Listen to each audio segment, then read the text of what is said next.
Halo, selamat datang di Meringkas Film. Dalam video ini kita akan meringkas alur sebuah film bertajuk Pressure. Langsung saja kita mulai. Pada awal film memperlihatkan sekelompok pekerja yang sedang berdiskusi mengenai kerusakan sebuah pipa bawah laut yang harus segera diperbaiki. Ternyata tekanan pada aliran pipa itu mengalami penurunan karena tergores sebuah jangkar kapal. Badai akan datang, mereka sesegera mungkin harus memperbaiki kerusakan itu. Kersen sebagai pimpinan menyuruh Mitchell dan Engel untuk segera berangkat dan mengajak beberapa kru lainnya. Jones sebagai seorang junior diberikan kepercayaan untuk ikut pada misi ini. Sesuai arahan, Mitchell mengajak Hurst untuk segera bergabung walaupun itu di luar jam kerjanya. Jones memberitahu istrinya yang sedang hamil bahwa dirinya tidak jadi pulang karena mendapatkan tugas tambahan. Mitchell berusaha menghubungi keluarganya, namun mereka tidak mengangkat telepon itu. Engel, Mitchell, Hurst, dan Jones bersiap menyelam menggunakan sebuah kapal selam yang disebut dengan Bell. Tekanan udara pada kapal itu mulai disetting untuk kedalaman 650 kaki. Hurst terlihat santai, Jones yang masih amatir sedikit kesulitan. Minyak rambut yang ia bawa tiba-tiba meluap karena perbedaan tekanan udara. Tekanan udara sudah diatur, Mitchell memimpin timnya dan kapal selam berlahan mulai turun. Di tengah-tengah perjalanan, Hurst sedikit kesulitan dalam memakai sabuk pengaman. Melihat itu, Engel ingin membantu namun ditolaknya. Mendengar hal itu, Mitchell mengingatkan untuk saling membantu ketika menemui permasalahan. Akhirnya mereka telah sampai pada kedalaman 650 kaki. Mitchell, Hurst, dan Engel bersiap untuk keluar dari kapal selam dan membawa peralatan perbaikan pipa. Jones mengawasi pekerjaan mereka dari kapal selam itu. Kerusakan sudah ditemukan. Tanpa pikir panjang, mereka langsung memperbaikinya dengan peralatan las. Sembari menunggu, Jones mengeluarkan foto dirinya dengan sang istri dan memandanginya. Namun, tiba-tiba kapal selam itu berguncang hebat mengakibatkan mereka terlempar. Jones berusaha berkomunikasi dengan kapal induk. Ternyata badai telah menghantam kapal itu. Namun komunikasinya terputus dan menyuruh penyelam untuk kembali masuk ke dalam kapal selam. Mendengar hal itu, Hurst langsung masuk ke dalam kapal. Mitchell dan Engel menyelesaikan perbaikan. Hurst sudah masuk ke dalam kapal dan membantu Jones berkomunikasi dengan kapal induk. Kapal itu kembali terguncang. Hurst menyuruh agar Mitchell dan Engel untuk segera masuk. Perbaikan akhirnya selesai. Mitchell dan Engel masuk ke dalam kapal itu. Komunikasi kembali terhubung. Mitchell meminta arahan kepada kapal induk. Mereka akhirnya ditarik ke permukaan. Kapal terus berguncang. Pada kedalaman 500 kaki, komunikasi kembali terputus dan kapal selam mereka berguncang hebat. Kapal selam itu jatuh kembali ke kedalaman 650 kaki. Karena penurunan tekanan udara secara tiba-tiba, Jones berteriak kesakitan karena adanya tekanan yang terjebak di rongga gigi. Dan akhirnya Engel berhasil menolongnya. Mitchell berusaha berkomunikasi melalui radio. Engel memutuskan keluar dari kapal untuk mengecek kondisi kapal selam itu. Kapal selam itu masih dalam kondisi aman dan masih memiliki banyak tabung oksigen. Hanya saja ada sedikit kerusakan. Jones masih bertanya-tanya mengapa kapal selamnya diturunkan dengan sangat cepat. Mitchell masih berusaha berkomunikasi namun tidak ada respon. Hurst dan Jones mengumpulkan barang-barang untuk menunjang mereka bertahan hidup lebih lama.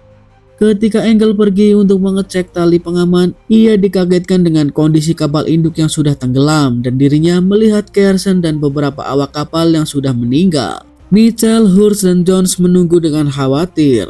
Jones kembali ke kapal dan mengatakan bahwa kapal induk sudah tenggelam. Hurst menganggapnya hanya melantur. Mitchell tidak mempercayainya dan menyuruh Jones kembali berkomunikasi. Dengan marah, Engel menjelaskan bahwa kapal itu sudah tenggelam dan dirinya melihat mayat Kersen yang tenggelam. Suasana menjadi mencekam. Mereka sudah mulai putus asa. Mereka berpikir bahwa mereka tidak akan ditolong karena kondisi keamanan dan kondisi ekonomi perusahaan. Mitchell berusaha menyemangati rekan-rekannya dan meyakinkan bahwa mereka akan dijemput oleh tim rescue. Suasana memanas. Mitchell memerintahkan rekan-rekannya untuk tidak berkelahi dan tetap tenang agar mereka dapat menghemat oksigen. Mitchell menentukan titik koordinat kapal dan memerintahkan Jones untuk mengirimkan sinyal darurat. Tiba-tiba tabung oksigen bocor dan mereka berusaha menyelamatkan diri menggunakan masker oksigen. Pasokan oksigen sudah bisa distabilkan, mereka selamat dari kematian. Mereka kembali berdebat. Engel menginginkan agar kapal selam itu segera dinaikkan, namun rencana itu ditolak oleh Mitchell dan menyuruhnya untuk tetap tenang menunggu bantuan. Jones berhasil terhubung dengan salah satu kapal milik nelayan Cina dan berusaha meminta pertolongan. Namun mereka menolaknya karena mereka hanyalah kapal kecil dan masih terombang-ambing karena badai. Sinyal komunikasi kembali hilang dan harapan mereka kembali pupus. Mitchell dan Hurst memutuskan keluar dari kapal untuk kembali melakukan pengecekan. Engel menunggu mereka. Ketika terdiam, ia teringat kenangan indah bersama pasangannya. Tabung oksigen terlihat sudah tidak ada kebocoran. Hurst berusaha memindahkan besi derek yang ada di atas kapal mereka. Namun karena besi itu sangat berat, besi itu terlepas dari pegangan Hurst dan jatuh menimpa Mitchell. Hurst yang melihat berusaha membantu. Engel menginstruksikan dari dalam kapal. Namun karena panik, Hurst tidak bisa dengan cepat melakukan pertolongan. Akhirnya Engel memutuskan menyelam keluar dari kapal dan menyelamatkan Mitchell yang hampir kehabisan nafas. Mereka semua kembali ke dalam kapal. Mitchell marah dengan Hurst karena tidak bisa melakukan pertolongan pertama dan mengutuk perbuatannya. Oksigen di kapal itu sudah menipis. Mereka sudah kehilangan setengah dari cadangan oksigen yang dimiliki. Engel berusaha mendesak Mitch untuk melakukan tindakan agar mereka bisa naik ke permukaan. Namun Mitchell bersikukuh agar mereka tetap tenang dan menunggu bantuan datang. Hurst menyesali perbuatannya dan menyendiri. Jones menghampirinya dan berusaha menenangkan. Mereka bercerita mengenai keluarga yang jarang ditemui karena tuntutan pekerjaan. Jones kembali masuk meninggalkan Hurst sendirian. Oksigen yang tipis membuat mereka mudah mengantuk. Mitchell masih berusaha meminta bantuan dengan radio komunikasi. Ketika termenung, Mitchell tergerak untuk tetap berusaha dan membawa timnya kembali ke permukaan. Mitchell menyuruh Hurst untuk masuk, namun ternyata Hurst sudah menyelam sendirian. Ketika dihubungi oleh Mitchell, Hurst ternyata merasa menyesal dan ingin menyelamatkan rekan-rekannya dengan mencari kapal. Mitchell berusaha meminta Hurst untuk kembali, namun dihiraukannya. Hurst sudah bertekad bulat dan tidak ingin kembali ke dalam kapal. Hurst mulai mengalami gejala hipotermia karena kondisi laut dalam yang sangat dingin. Dirinya mulai berhalusinasi. Engel meminta Mitchell untuk menutup pasokan oksigen yang dipakai oleh Hurst. Namun Mitchell menolaknya karena Hurst masih bernafas. Hurst yang mengalami hipotermia tidak bisa mengatur nafasnya dan memakai banyak oksigen. Akhirnya Jones menutup pasokan oksigen dan mereka dengan terpaksa membiarkan Hurst meninggal.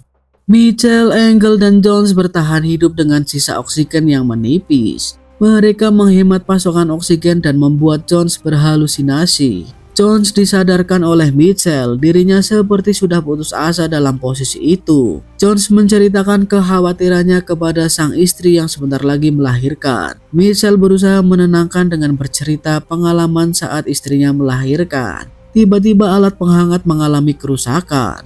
Jones memiliki ide untuk memanaskan tabung oksigen agar mereka tidak mengalami hipotermia. Mitchell dan Jones menulis surat untuk pasangan mereka dan menyimpannya di sebuah plastik.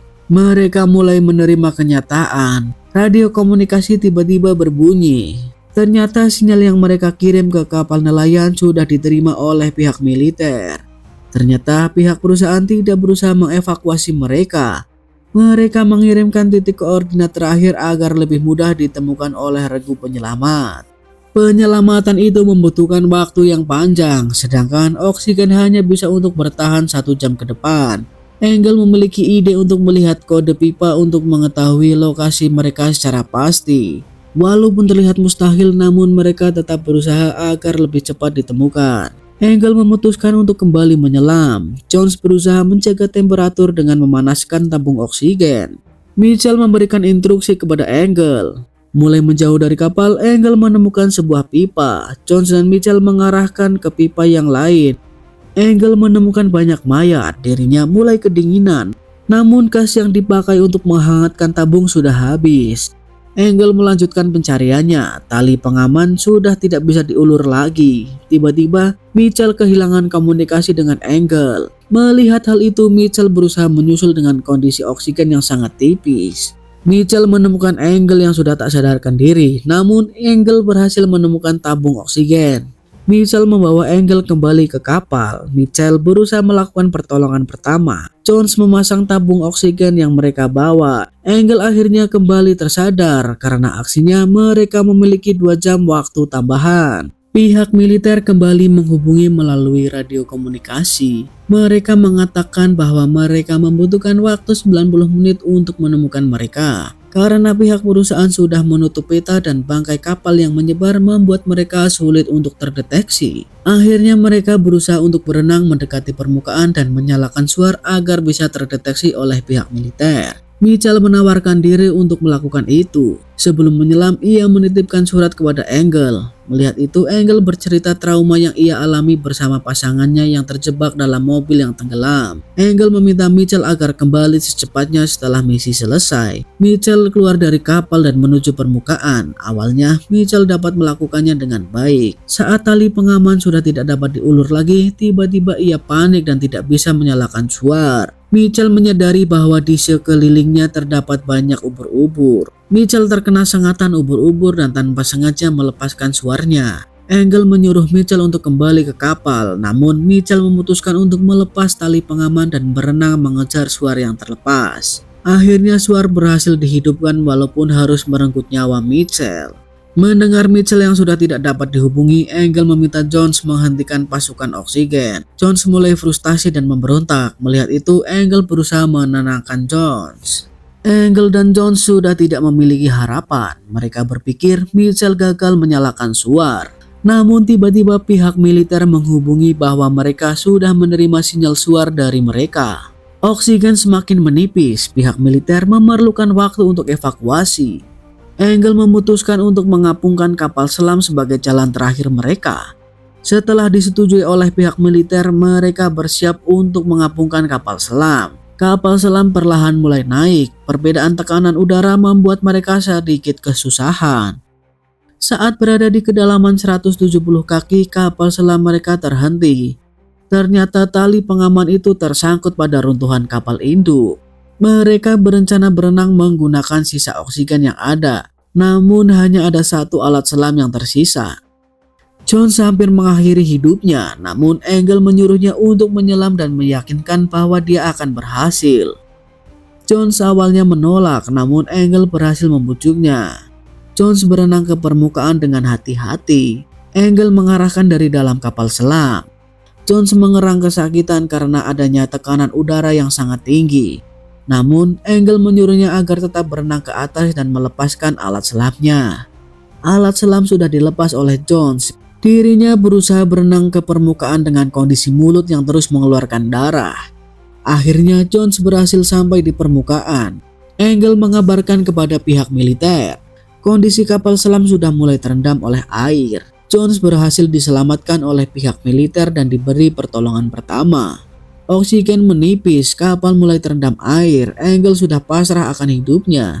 Ia teringat kembali kenangan bersama keluarganya.